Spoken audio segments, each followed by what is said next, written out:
빗물이 창문을 때리는 소리가 잦아들자 도시는 회색빛 안개 속에 잠겼다. 이따금씩 먼 거리에서 들려오는 구급차의 사이렌 소리만이 고요를 깨뜨렸다. 나는 텅 빈 집의 어둠 속 낡은 가죽 소파에 몸을 파묻고 앉아 있었다.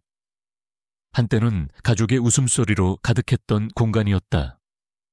아내의 고운 목소리, 아이들의 제잘거림, 그리고 내 투박한 농담이 섞여 화목을 이루던 곳. 이제는 그 모든 것이 사라지고 나 홀로 남겨진 이 고요함만이 나를 감싸고 있었다. 내 손끝에 닿는 것은 차가운 공기뿐. 시선이 닿는 곳마다 과거의 흔적이 고통스럽게 떠올라 마치 찢어진 사진 조각처럼 마음을 짓눌렀다. 나는 이 모든 것을 잃었다.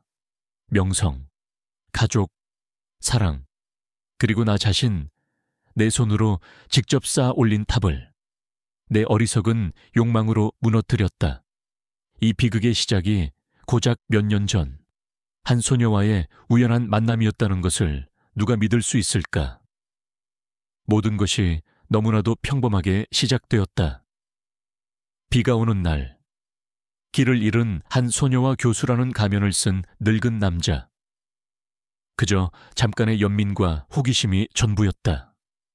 하지만 그 작은 파동이 내 삶 전체를 뒤흔들 거대한 쓰나미가 될 줄은 그때의 나는 상상조차 하지 못했다. 나는 이 회고록을 쓰는 이유가 나를 변호하기 위함이 아니다. 그저 이 모든 비극의 과정을 있는 그대로 기록하여 내가 얼마나 한심하고 비겁한 인간이었는지 증언하고 싶을 뿐이다. 내 이야기는 흔해 빠진 불륜 이야기일지도 모른다. 그러나 그 속에는 한 남자가 얼마나 깊은 외로움에 빠져 있었고 그 외로움이 어떻게 한순간의 유혹에 무너져 내렸는지를 보여주는 씁쓸한 진실이 담겨 있다. 내 이름은 이정호. 한국대학교에서 20년 넘게 철학을 가르쳐온 교수다.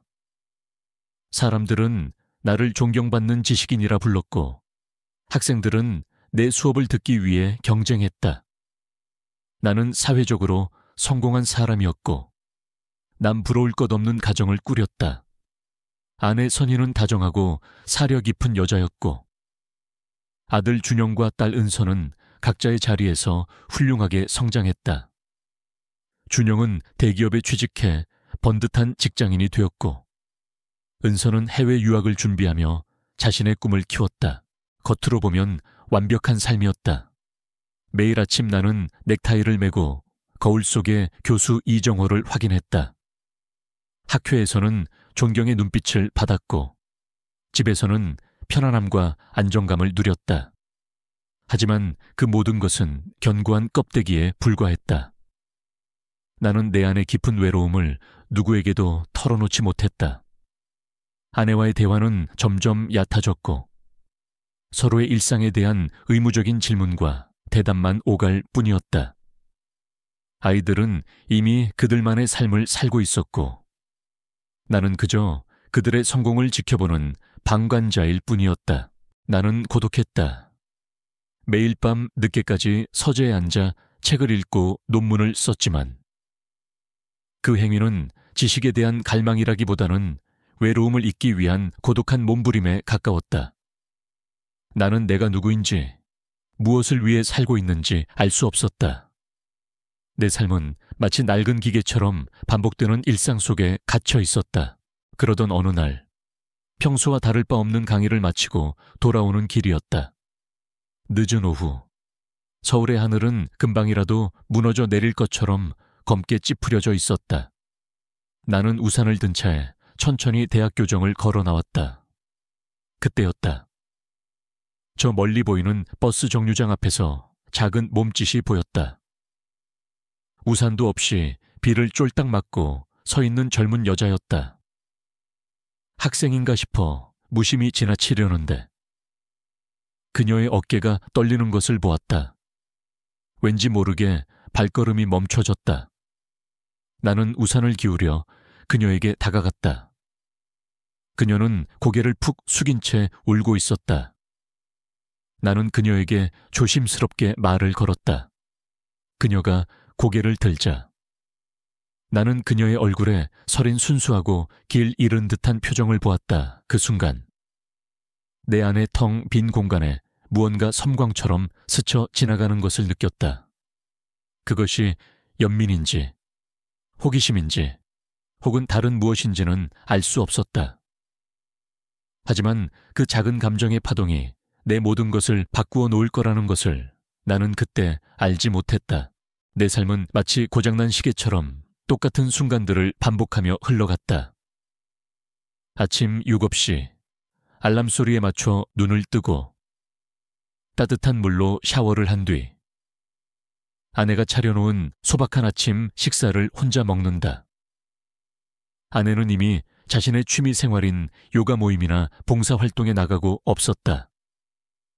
우리는 몇 년 전부터 각자의 생활 리듬에 맞춰 살기 시작했고 그것이 서로에게 자유를 주는 것이라 생각했다.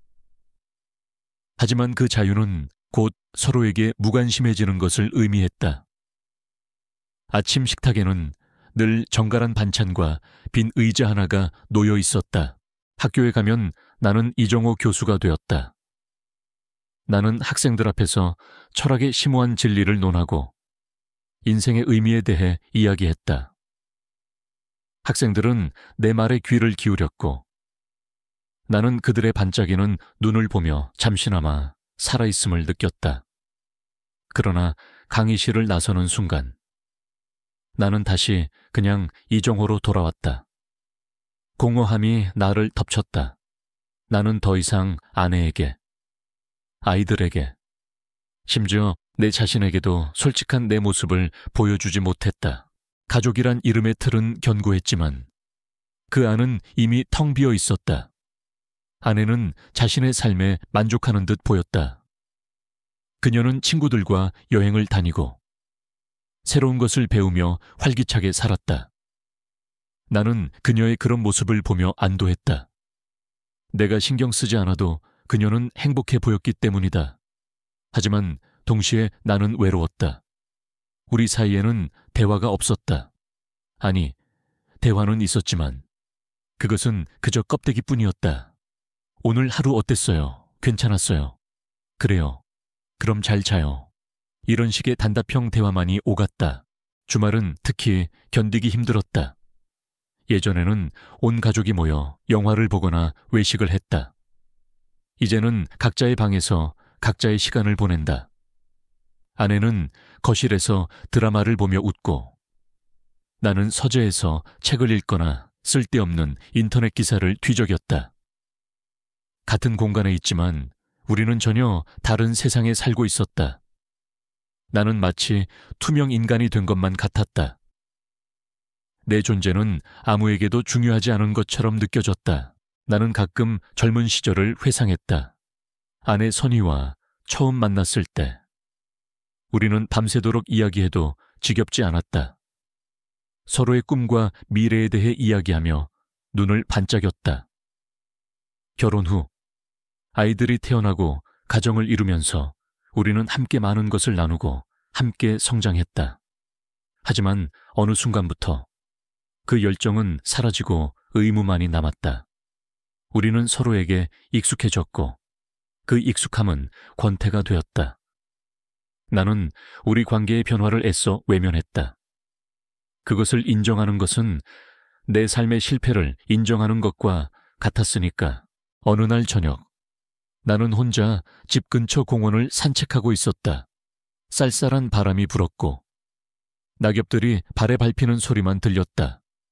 벤치에 앉아 멍하니 가로등을 바라보는데 문득 내 삶이 이 가로등과 같다는 생각이 들었다. 밤하늘 아래 홀로 빛을 내고 있지만 그 빛은 주위를 밝히는 것이 아니라 내 자신의 존재를 확인하는 쓸쓸한 빛이었다. 나는 내가 얼마나 깊은 외로움 속에 잠겨 있는지 깨달았다. 마음 한구석에 텅 빈 구멍이 뚫려 있었고 나는 그 구멍을 무엇으로도 채울 수 없었다. 그때 나는 나를 구원해줄 무언가를 갈망하고 있었다. 그것이 사랑이든 우정이든 혹은 그저 잠깐의 위안이든 그 간절한 갈망이 바로 내가 다음 날 그 비 오는 거리에서 그녀를 만났을 때 이성을 잃고 그녀에게 손을 내밀게 된 이유였다. 내 삶의 평온을 깨뜨릴 위험한 불꽃이라는 것을 알면서도 나는 그 불꽃에 기꺼이 손을 뻗었다. 그날은 유난히도 비가 거세게 내렸다. 빗방울이 유리창에 부딪히는 소리가 마치 세상의 모든 소리를 삼키려는 듯 했다. 나는 학교 강의를 마치고 차를 몰고 집으로 돌아가고 있었다. 늦은 시간이라 도로는 한산했고 와이퍼가 바쁘게 움직이는 소리만이 정적을 메웠다. 교차로 신호에 걸려 잠시 멈췄을 때였다. 맞은편 건물처마 밑에 웅크리고 서 있는 작은 실루엣이 눈에 들어왔다. 우산도 없이 비를 흠뻑 맞고 있었다. 그냥 지나치려고 했지만 왠지 모르게 마음이 쓰였다. 나는 차를 갓길에 세우고 우산을 챙겨 그녀에게 다가갔다. 가까이 다가가서 본 그녀는 상상했던 것보다 훨씬 더 어린아이 같았다. 20살 초반쯤 되었을까. 얇은 원피스를 입고 있었는데 옷이 빗물에 젖어 몸에 착 달라붙어 있었다. 그녀의 얼굴은 창백했고 파르르 떨리는 입술은 추위에 떨고 있었다. 나는 조심스럽게 우산을 그녀의 머리 위로 기울였다. 그녀는 깜짝 놀라 고개를 들었다. 동그랗고 큰 눈에는 금방이라도 눈물이 쏟아질 것 같았다. 괜찮아요. 왜 여기서 비를 맞고 있어요? 내 목소리는 나도 모르게 다정하게 나왔다. 그녀는 아무 말 없이 나를 쳐다보기만 했다. 그 눈빛은 마치 길 잃은 어린 사슴 같았다. 겁에 질려 있었지만 동시에 도움을 갈망하는 듯했다. 나는 그녀의 어깨가 떨리는 것을 보며 내 코트를 벗어 그녀에게 걸쳐주었다. 추울 텐데. 일단 채 타요. 비가 그칠 때까지 기다려줄게요. 그녀는 망설였다. 낯선 사람. 그것도 나이든 남자에게 쉽게 마음을 열지 못하는 것은 당연했다. 나는 그녀를 안심시키기 위해 천천히 말했다. 난 한국대학교 교수예요. 방금 퇴근하는 길이었고 학생이라고 생각하고 그냥 지나칠 수가 없었네요. 교수라는 말에 그녀의 경계심이 조금은 풀린 듯했다. 그녀는 작은 목소리로 말했다. 저 길을 잃었어요. 어디로 가는 길이었는데요. 김 회장님 댁이요. 주소를 받긴 했는데 여기가 아닌 것 같아요. 김 회장. 그 이름은 꽤나 유명했다. 재계에서 모르는 사람이 없는 김산그룹의 회장. 김민준이었다. 그는 자수성가한 사업가로 엄청난 재산과 권력을 가진 인물이었다. 그가 사는 곳은 내가 사는 동네와는 거리가 멀었다. 그녀가 그를 찾는다는 사실이 의아했지만 나는 굳이 캐묻지 않았다. 김 회장님 댁은 이쪽이 아니에요. 차가 없으면 찾아가기 힘든 곳이죠. 일단 제 차에 타요. 집까지는 아니더라도 근처까지 데려다 줄게요. 그녀는 한참을 망설이다 고개를 끄덕였다. 그녀의 얼굴에 안도감이 스치는 것을 보며 나는 나도 모르게 안도의 한숨을 내쉬었다. 차에 탄 그녀는 조수석에 쭈그리고 앉아 있었다. 히터를 켜주자 그녀는 따뜻한 바람에 몸을 녹였다. 이름이 뭐예요? 미나요? 김미나. 나는 그녀의 이름이 마치 비에 젖은 꽃집처럼 여리고 아름답다고 생각했다. 나는 그녀에게 따뜻한 차 한 잔을 건네주었다. 그녀는 조심스럽게 잔을 받아들고 두 손으로 감쌌다. 그 작은 손이 떨리고 있었다. 나는 그녀가 가진 삶의 무게가 느껴지는 것 같아 마음이 아팠다. 저를 김 회장님 댁까지 데려다 주실 수 있나요? 그녀의 목소리는 조심스러웠지만 그 속에는 간절함이 담겨 있었다. 나는 잠시 망설였다. 김 회장의 집은 이쪽 방향과는 정반대였다. 하지만 그녀를 이 밤에 혼자 보낼 수는 없었다. 그 순간 나는 평소라면 하지 않았을 결정을 내렸다. 그래요. 데려다 줄게요. 그녀의 얼굴에 환한 미소가 번졌다. 그 미소는 너무나도 순수하고 아름다워서 내 마음속의 텅 빈 공간을 잠시나마 빛으로 채우는 것 같았다. 그때 나는 알지 못했다. 그 미소가 나를 파멸로 이끌 첫 번째 덫이었다는 것을. 나는 기꺼이 그 덫에 걸려들 준비가 되어 있었다. 왜냐하면 나는 그 순간 내 삶에 다시금 의미를 부여해줄 무언가를 찾았다고 착각했기 때문이다. 김 회장 집을 향해 가는 길은 예상보다 훨씬 멀고 복잡했다. 좁은 골목길을 지나고 한적한 교외의 도로를 달렸다. 1시간 가까이 차를 몰았지만 그녀가 알려준 주소는 여전히 찾기 어려웠다. 휴대폰 내비게이션마저 엉뚱한 길을 가리켰다. 나는 슬슬 짜증이 나기 시작했지만 옆자리에 앉은 그녀의 초조한 얼굴을 보니 화를 낼 수가 없었다. 아무래도 주소가 잘못된 것 같아요. 이 밤에 혼자 다니는 건 위험해요. 오늘은 일단 우리 집에서 쉬고 내일 다시 찾아보는 게 어때요? 나는 나도 모르게 그런 제안을 하고 말았다. 평소의 나였다면 상상도 하지 못할 일이었다. 나는 평생을 규칙과 이성, 그리고 책임감이라는 틀 안에서 살아왔다. 낯선 사람을 집에 들이는 것은 내 삶의 원칙에 완전히 어긋나는 행동이었다. 하지만 그날 밤 나는 그런 원칙들을 모두 잊고 있었다. 그녀는 놀란 눈으로 나를 쳐다보았다. 하지만 폐를 끼칠 수는 없어요. 괜찮아요. 내일 아침 일찍 다시 데려다 줄게요. 이 밤에 혼자 다니는 것보다는 나을 거예요. 그녀는 한참을 망설이다 결국 고개를 끄덕였다. 그녀의 얼굴에 미안함과 동시에 깊은 안도감이 스치는 것을 보았다. 나는 그녀의 그런 모습을 보며 내가 옳은 결정을 내렸다고 스스로를 합리화했다. 집에 도착했을 때 아내는 이미 잠들어 있었다. 나는 최대한 조용히 문을 열고 미나를 집 안으로 안내했다. 그녀는 넓고 낯선 집에 잔뜩 위축되어 있었다. 나는 그녀에게 따뜻한 옷과 수건을 건네주고 게스트룸을 안내했다. 편하게 쉬어요. 필요한 거 있으면 언제든 말하고. 그날 밤 나는 잠을 이룰 수 없었다. 나는 내 방 침대에 누워 천장을 바라보며 내가 왜 이런 행동을 했는지 생각했다. 나는 왜 그녀를 그냥 지나치지 못했을까? 왜 나는 그녀에게 하룻밤을 제안했을까? 나는 단순히 그녀를 불쌍하게 여긴 것일까? 아니면 내 삶의 텅 빈 공간에 그녀가 던져준 작은 파동이 너무나도 강렬했던 것일까? 다음 날 아침 아내는 이미 집을 나선 뒤였다. 나는 부엌으로 가서 간단한 아침 식사를 준비했다. 잠시 후 미나가 게스트룸에서 나왔다.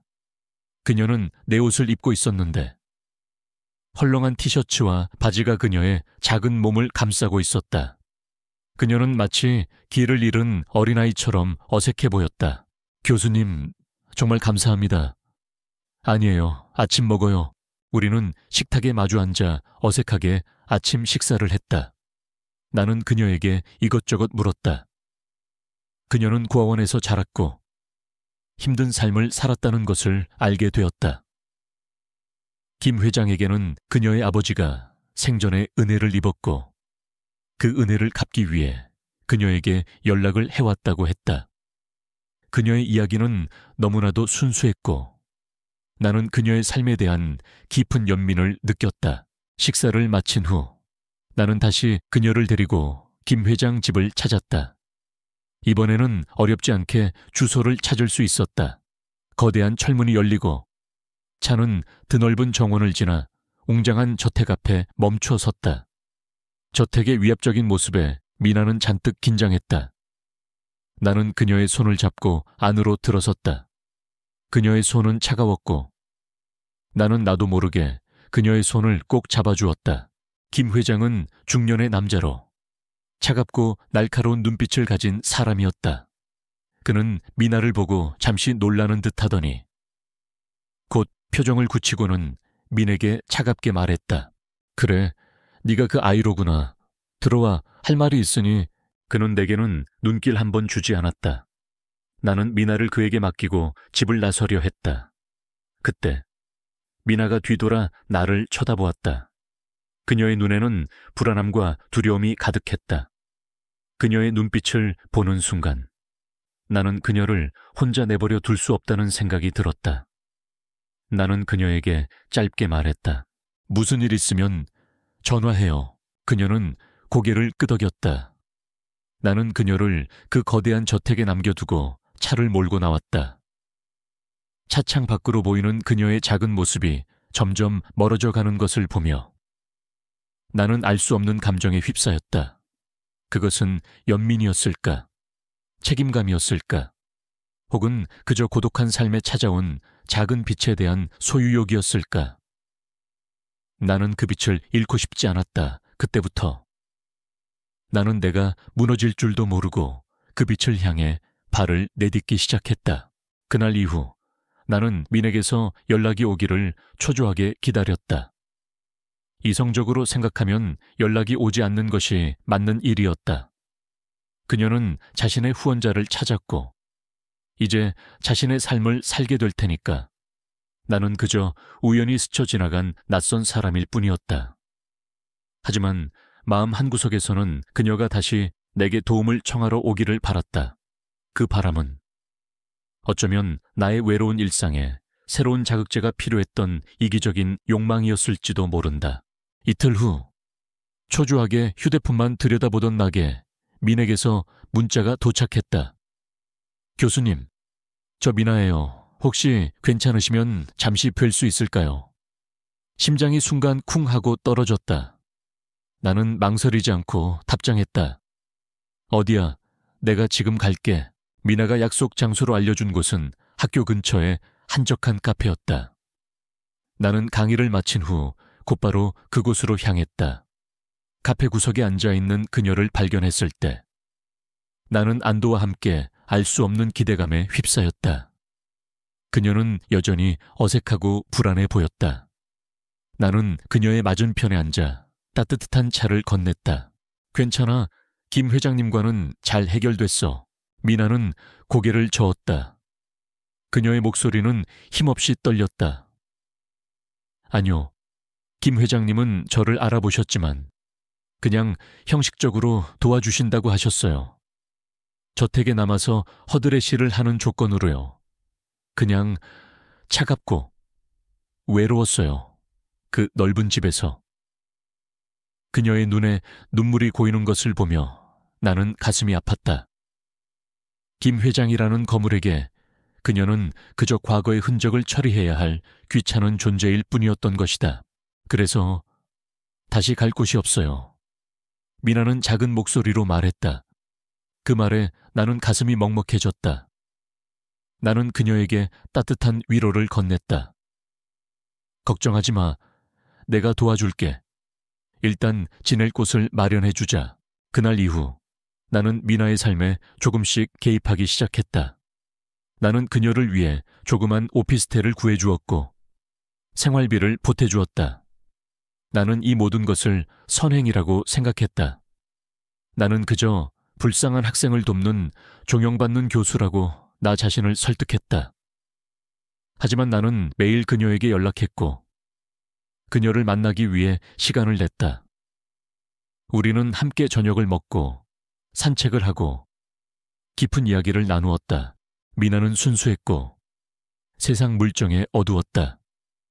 그녀는 내게 아무것도 요구하지 않았다.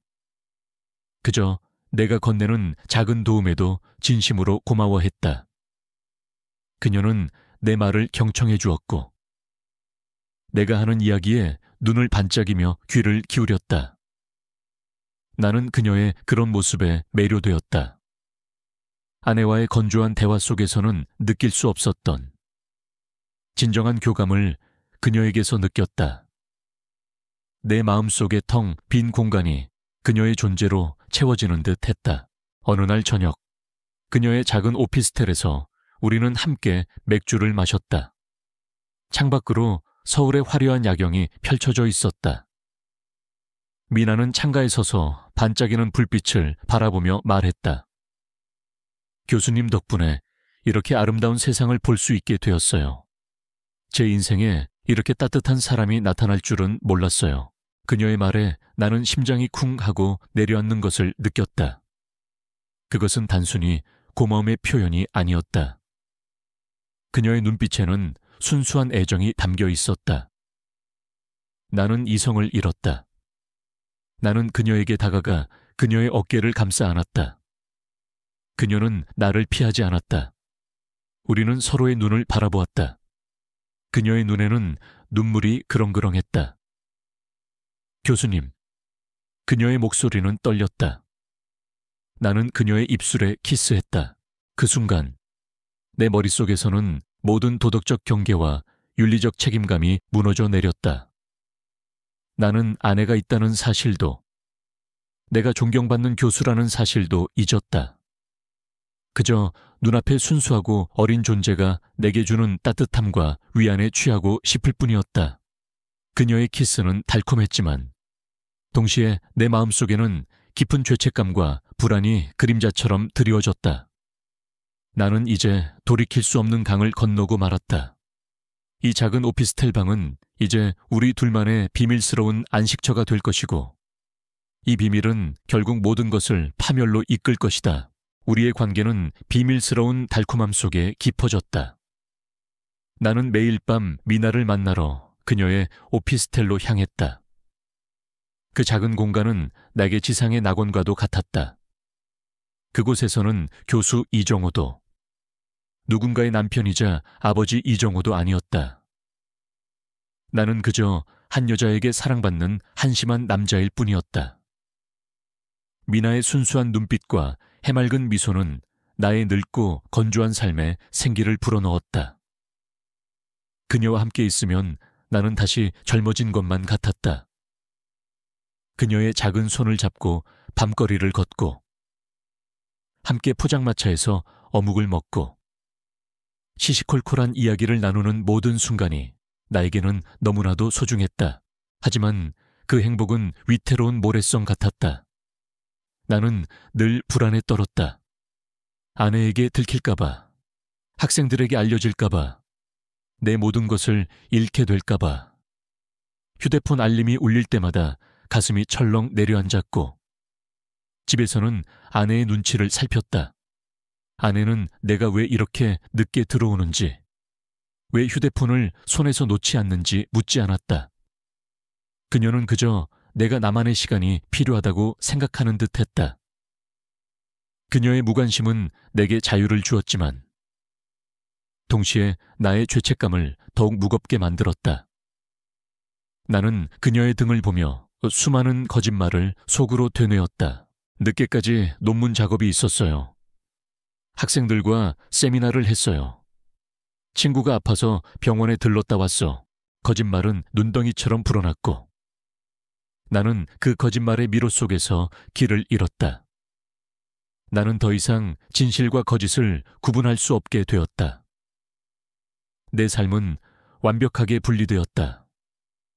낮에는 존경받는 교수, 밤에는 비밀스러운 연인의 모습으로 두 개의 삶을 사는 것은 고통스러웠지만 동시에 짜릿했다.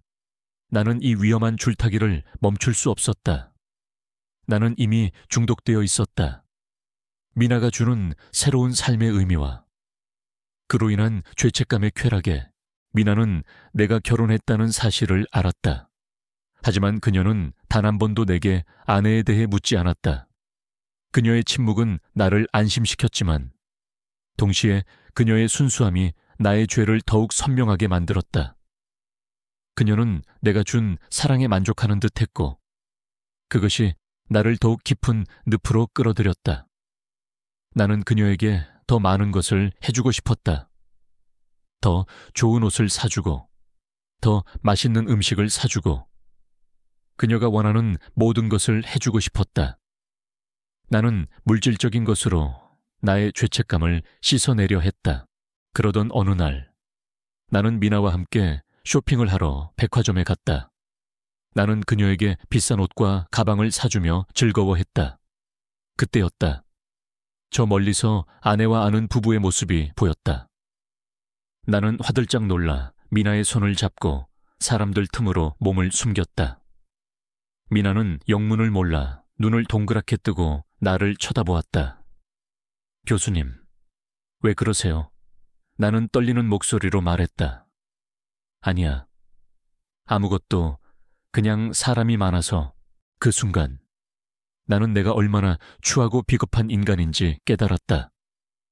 나는 떳떳하게 사랑을 할 수 없는 처지였고 내 행복은 남의 눈을 피해 숨어 다녀야 하는 비참한 것이었다. 하지만 그 깨달음은 잠시뿐이었다. 나는 다시 미나의 순수한 눈을 보며 이 모든 것을 합리화했다. 그래, 나는 잠시 길을 잃었을 뿐이야. 이 작은 행복을 누릴 자격이 있어. 그날 밤 나는 집에 돌아와 아내에게 거짓말을 했다. 오늘 학회 모임이 좀 늦게 끝났어. 아내는 고개를 끄덕이며 나를 반갑게 맞아주었다. 나는 그런 그녀의 모습에 마음이 찢어지는 것 같았다. 그녀는 내가 무슨 짓을 하고 있는지 전혀 모르고 있었다. 그녀의 믿음은 나의 죄책감을 더욱 무겁게 짓눌렀다. 나는 이제 되돌릴 수 없는 곳까지 와버렸다. 나는 이 위태로운 관계를 끝내야 한다는 것을 알았지만 이미 쾌락과 거짓말에 덫에 깊이 빠져버린 나는 그럴 용기가 없었다. 위태로운 균형은 오래가지 못했다. 나의 이중생활은 결국 틈을 보이기 시작했다. 아내는 처음에는 눈치채지 못했다. 그녀는 나를 믿었고 내가 늦게 들어오는 이유에 대해 깊이 캐묻지 않았다. 하지만 시간이 흐르면서 그녀의 눈빛에 미묘한 변화가 생기는 것을 느낄 수 있었다. 어느 날 저녁 식탁에서였다. 나는 휴대폰을 보며 민에게서 온 문자를 몰래 확인하고 있었다. 미나가 보낸 짧은 안부 문자에 나는 저도 모르게 미소를 지었다. 아내는 그런 나를 멍하니 바라보다가 조용히 물었다. 요즘 무슨 좋은 일 있어요? 아니, 그냥 별일 없어. 나는 급히 휴대폰을 내려놓고 어색하게 밥을 먹기 시작했다. 아내는 더 이상 묻지 않았지만 그녀의 눈빛은 무언가 이상하다고 느끼는 듯했다. 그날 이후 그녀는 나를 관찰하기 시작했다. 나의 모든 행동, 말, 표정을 예리하게 살폈다. 나는 그런 그녀의 시선이 부담스러웠다. 나는 그녀의 눈을 피하기 시작했다. 아침 식사 시간은 점점 짧아졌고 저녁 식사는 함께하지 않는 날이 많아졌다.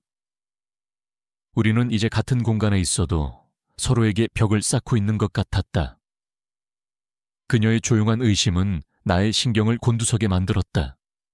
나는 사소한 일에도 짜증을 내기 시작했다. 그녀가 나에게 말을 걸면 날카롭게 대답했고 그녀의 사려 깊은 행동에도 무심하게 반응했다. 여보, 요즘 많이 피곤해 보여요. 어디 아픈 건 아니죠? 아니, 괜찮아. 신경 쓰지 마. 나의 차가운 태도에 아내는 서운한 표정을 감추지 못했다. 우리는 작은 일로도 자주 다투게 되었다. 한 번은 아내가 내게 말했다. 요즘 당신은 집에 있어도 집에 없는 것 같아요. 그 말은 내게 비수처럼 박혔다. 나는 그녀에게 변명할 수 없었다. 그녀의 말은 사실이었으니까. 내 마음은 이미 다른 곳에 가 있었고 나는 더 이상 이 집에 속해 있는 사람이 아니었다. 나는 민에게서 위안을 찾았다. 아내와의 관계에서 받은 스트레스를 민에게 풀었다. 미나는 나의 이야기를 조용히 들어주었고 나를 있는 그대로 받아주었다. 그녀의 순수한 사랑은 나를 더욱 깊은 죄책감과 동시에 중독으로 이끌었다. 나는 그녀의 존재 없이는 단 하루도 살 수 없을 것 같았다. 그러던 어느 날 나는 미나와 함께 한강변을 산책하고 있었다. 우리는 손을 잡고 행복한 시간을 보내고 있었다. 그때 내 휴대폰에서 진동이 울렸다. 아들이었다. 나는 급히 전화를 받았다. 아빠, 어디야, 은서랑 저녁 같이 먹으려고 나왔는데. 나는 당황했다. 아들과 딸이 내가 살고 있는 곳 근처에 와 있었다. 나는 미나의 손을 놓고 급히 둘러보았다. 아빠, 지금 밖이야. 친구랑 잠깐 볼 일이 있어서. 아들은 내 목소리가 어색하다는 것을 눈치챘는지 물었다. 아빠, 옆에 누구 있어? 목소리가 왜 그래? 나는 심장이 쿵 하고 내려앉는 것을 느꼈다. 나는 최대한 태연한 척 대답했다. 아니야. 그냥 바람이 좀 세서 그래. 아빠, 금방 갈게. 먼저 가서 기다리고 있어. 나는 민에게 황급히 말했다. 미안. 나 먼저 가봐야 할 것 같아. 미나의 얼굴에는 실망한 기색이 역력했다. 나는 그녀를 홀로 남겨두고 택시를 잡아탔다. 택시 안에서 나는 한강변에 홀로 남겨진 미나의 뒷모습을 보며 깊은 죄책감에 휩싸였다. 나는 한 사람을 행복하게 하기 위해 다른 사람들을 상처 주고 있었다. 나는 내가 얼마나 이기적이고 추악한 인간인지 깨달았다. 하지만 나는 이미 너무 깊이 들어와 있었다. 집으로 돌아가는 길은 지옥과도 같았다. 나는 내 두 얼굴이 충돌하는 것을 느꼈다. 한쪽에는 존경받는 교수와 가장으로서의 책임감이, 다른 한쪽에는 사랑과 욕망에 눈먼 한 남자의 모습이 있었다. 이 두 개의 자아는 서로를 파괴하고 있었다. 그리고 나는 알았다. 이 모든 것이 곧 폭발할 것이라는 것을. 나의 거짓말은 더 이상 나를 지켜주지 못할 것이고, 나는 곧 모든 것을 잃게 될 것이다. 결국 올 것이 왔다. 예상했던 대로, 가장 두려워했던 방식으로 아내는 내 휴대폰을 보고 말았다. 내가 외근을 나간 사이 아들은 집에 두고 간 내 태블릿 PC에서 내 카카오톡 계정을 열어보고 미나와 내가 주고받았던 수많은 메시지와 사진들을 발견했다. 나는 학교 강의를 마치고 돌아오는 길이었다. 평소와 다를 바 없는 저녁이었다. 하지만 현관문을 열고 들어서는 순간 집 안의 공기가 차갑게 가라앉아 있다는 것을 느꼈다. 거실에는 아내와 아들 준영이 나란히 앉아 있었고 그들의 눈빛은 차갑고 단단했다. 마치 낯선 사람을 대하듯 아들 준영이 먼저 입을 열었다. 그의 목소리는 분노로 떨리고 있었다. 아빠, 이게 다 뭐예요? 준영은 태블릿 PC 화면을 내게 들이밀었다. 화면 속에는 내가 미나와 함께 찍은 셀카, 그녀에게 보냈던 수많은 애정 표현의 메시지들이 담겨 있었다. 나는 아무 말도 할 수 없었다. 내 몸의 모든 피가 일순간에 얼어붙는 것 같았다. 머릿속이 하얘졌고 나는 그저 멍하니 서 있을 수밖에 없었다. 아내는 옆에서 아무 말 없이 눈물을 흘리고 있었다. 그녀의 얼굴은 창백했고 그 눈동자는 깊은 배신감과 슬픔이 고여 있었다. 그녀의 눈빛을 보는 순간 나는 내가 얼마나 끔찍한 죄를 저질렀는지 비로소 깨달았다. 그녀의 순수한 믿음을 짓밟았고 그녀의 삶을 송두리째 흔들어 놓았다. 엄마한테 어떻게 이럴 수 있어요? 엄마는 아빠를 그렇게 믿었는데. 아들의 목소리는 증오로 가득 차 있었다. 그는 나를 혐오하는 눈으로 쳐다보았다. 내가 평생을 가르치고 사랑했던 아들에게서 나는 가장 추악한 존재가 되어 있었다. 나는 겨우 입을 열었다. 준영아, 그게 아니야. 아빠가 할 말이 있어. 무슨 변명이요? 사진이랑 메시지들이 다 증명하고 있는데. 대체 저 여자애는 누구예요? 아빠는 우리한테, 엄마한테. 그렇게 존경받는 교수님이면서 어떻게 이런 짓을 할 수 있어요?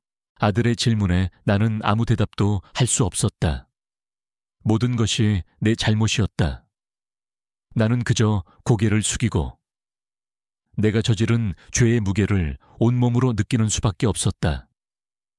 아내는 마침내 떨리는 목소리로 내게 말했다. 왜 그랬어요? 왜? 우리한테 만족하지 못했어요. 그녀의 질문은 날카로운 칼날처럼 나의 심장을 찔렀다. 나는 그녀의 질문에 대답할 수 없었다. 나는 그녀에게 만족하지 못했던 것이 아니었다.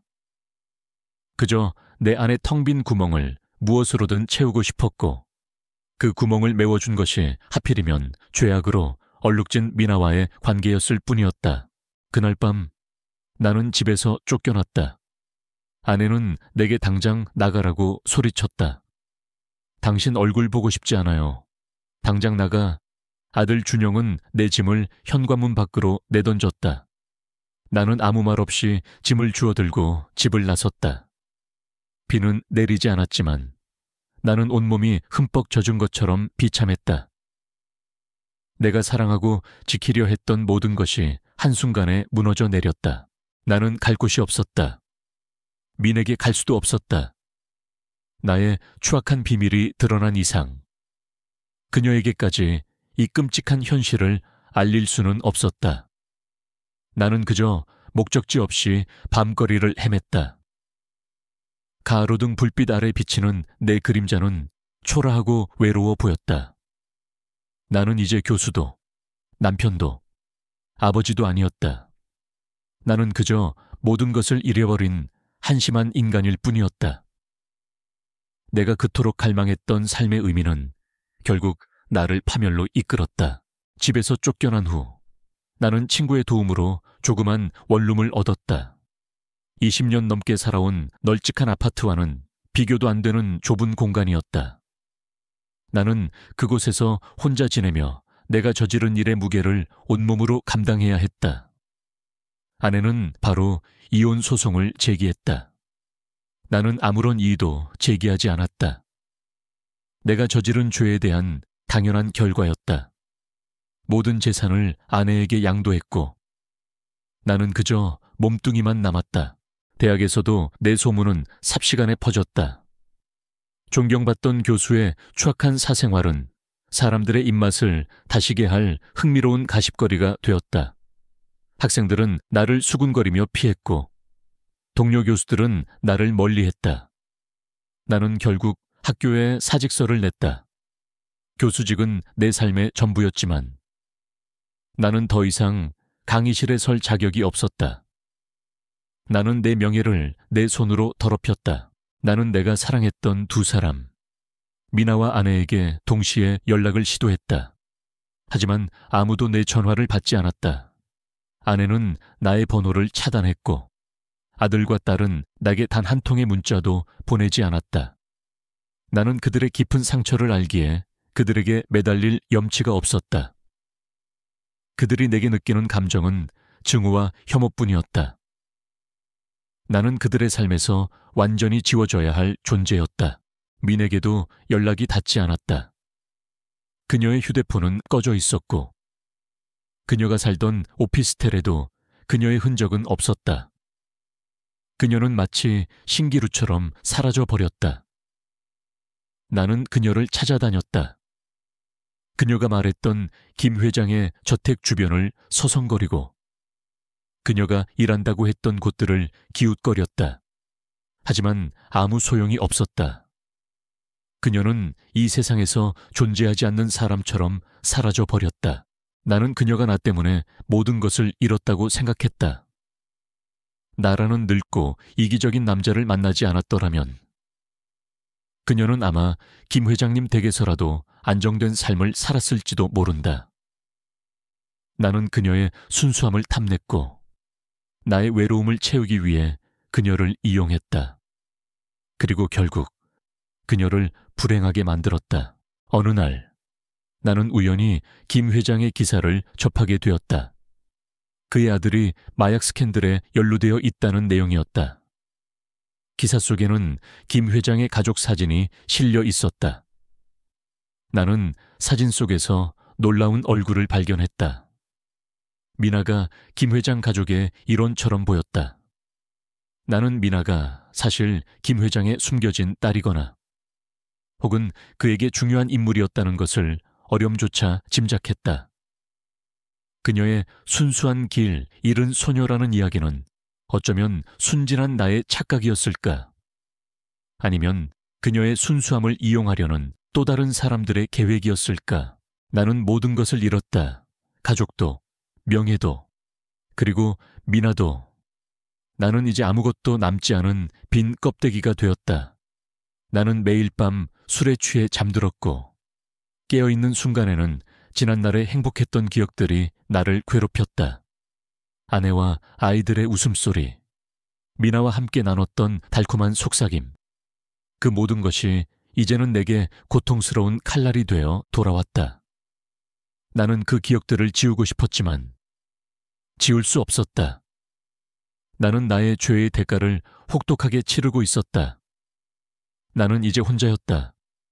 진정한 의미의 고독. 내가 직접 선택한 외로움이었다. 그리고 나는 이 고독 속에서 내가 얼마나 어리석었는지 깨달았다. 나는 낡은 의자에 앉아 창밖을 내다보았다. 창문 너머로 보이는 세상은 평화로웠다. 사람들은 서로 손을 잡고 걸었고 아이들은 공원에서 뛰어놀았다. 그들의 행복한 모습은 내게 너무나도 멀게 느껴졌다. 나는 이제 그 세상의 일부가 아니었다. 나는 유리창 하나를 사이에 두고 내가 부셔버린 세상의 파편들을 바라보는 관찰자일 뿐이었다. 내 손에는 낡은 앨범이 들려 있었다. 아내와 함께 찍은 결혼식 사진, 아이들이 어렸을 때 함께 여행 갔던 사진들, 그리고 미나와 함께 한강변에서 찍었던 단 한 장의 사진. 나는 사진들을 한 장 한 장 넘기며 나의 지난날을 되새겼다. 행복했던 순간들은 이제 고통스러운 기억이 되었다. 아내의 환한 미소는 나의 죄를 꾸짖는 듯했고 아이들의 해맑은 웃음은 나에게 용서받지 못할 죄인임을 상기시켰다. 미나의 순수한 미소는 가장 큰 고통이었다. 그 미소는 내가 얼마나 어리석고 이기적인 사람이었는지, 그리고 그녀가 나를 만나지 않았더라면 얼마나 더 행복했을지를 끊임없이 속삭였다. 나는 모든 것을 잃었다. 그러나 나는 가장 중요한 것을 잃었다는 것을 이제야 깨달았다. 그것은 바로 나 자신이었다.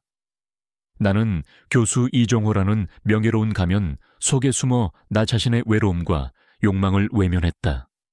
그리고 그 외로움을 채우기 위해 다른 사람들의 삶을 망가뜨렸다. 나는 그 어떤 변명도 할 수 없다. 나는 그저 나의 욕심 때문에 모든 것을 파괴한 한심한 인간일 뿐이었다. 나는 더 이상 아무것도 할 수 없었다. 내 삶의 모든 의미는 사라졌다.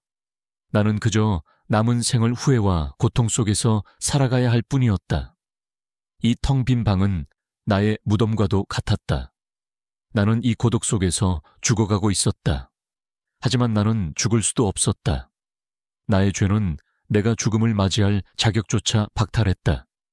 나는 매일 밤을 과거의 악몽 속에서 허우적거렸다. 창밖으로 어둠이 내리고 있었다. 나는 낡은 앨범을 덮었다. 이제 더 이상 추억에 잠길 힘도 남아있지 않았다. 나는 그저 멍하니 앉아 있었다. 나의 눈은 아무것도 보지 못했고 나의 귀는 아무 소리도 듣지 못했다. 나는 더 이상 숨 쉴 수도 느낄 수도 없는 것처럼 느껴졌다. 나는 이미 죽은 사람이었다. 내가 남긴 것은 오직 파괴된 삶의 흔적과 끝없는 고독뿐이었다. 나는 이 회고록을 마무리한다. 이 이야기는 내가 사랑했던 모든 사람들에게 바치는 나의 마지막 속죄다. 그리고 이 이야기는 나처럼 어리석은 선택을 하려는 사람들에게 전하는 경고이기도 하다. 외로움은 달콤한 유혹처럼 다가와 모든 것을 앗아간다. 그리고 남는 것은 오직 후회와 너를 영원히 따라다닐 그림자뿐이다.